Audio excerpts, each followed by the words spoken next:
നട്ടുച്ചയ്ക്ക് നിലാവ് കണ്ടതിന്റെ സന്തോഷത്തിലാണ് നടൻ വി.കെ. ശ്രീരാമൻ. ഫേസ്ബുക്കിലെ എഴുത്ത് വായിച്ച് സന്തോഷം ആരാധകരും അനുഭവിച്ചു. നല്ല വാക്കുകളും സ്നേഹപ്രകടനവും നിറയുകയാണ് അവിടെ. വീട്ടിൽ വത്തയ്ക്കയുമായി വന്ന കുഞ്ഞൈമുവിനെ കുറിച്ചാണ് FBയിലെ പുതിയ കുറിപ്പ്. വത്തയ്ക്ക എന്നാൽ തണ്ണിമത്തന്റെ മറ്റൊരു തനി നാടൻ പേരാണ്. നാട്ടുഭാഷയിലുള്ള വീട്ടുവിശേഷങ്ങളാണ് ശ്രീരാമന്റെ എഴുത്തിൽ നിറയെ.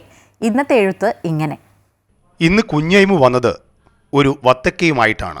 ആരെങ്കിലും കൊടുത്തുവിട്ടതായിരിക്കും എന്നാ ഞാൻ കരുതിയത്. ആരാ തന്നയച്ചത്? ഞാൻ ചോദിച്ചു. മറുപടി ഇങ്ങനെ: ഞാൻ വട്ടംപാടത്ത് നിന്ന് മേടിച്ചതാ. ശ്രീരാമേട്ടൻ എപ്പോഴും കായൊക്കെ തരണതല്ലേ, പെരുന്നാളായിട്ട് ഇത് ഇൻ്റെ വക ഇങ്ങക്ക്. ആ വരണ്ട മുഖത്ത് നിലാവുദിക്കുന്നത് നട്ടുച്ചയ്ക്ക് ഞാൻ കണ്ടു.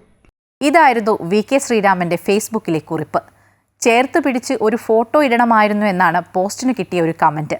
ഇതൊരു തരം പണ്ടത്തെ തമ്പുരാൻ രീതി പോലുണ്ടല്ലോ എന്ന കുറ്റപ്പെടുത്തലും.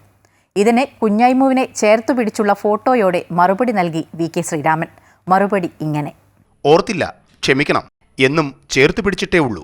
താങ്കളെപ്പോലെയുള്ള വിമർശകരാണ് ഈ ലോകത്തെ കൈപ്പുള്ളതാക്കുന്നത്. വി.കെ. ശ്രീരാമന്റെ എഴുത്തിലേക്ക് കടന്നാൽ അതുവഴി പാടവരമ്പിനപ്പുറം നാട്ടുകാരെ കാണാം. കുശലം പറയാം. കൊണ്ടും കൊടുത്തും ചായക്കടയിലൊക്കെ കയറി ഇറങ്ങി അങ്ങനെ പിന്നെ കിളികൾ കൂടണയുന്ന സന്ധ്യയിൽ വീടെത്താം. അതുകൊണ്ട് തന്നെ ശ്രീരാമന്റെ കുറിപ്പുകളിൽ കണ്ണോടിക്കാൻ കാത്തിരിക്കുന്നവർ ഏറെയാണ്.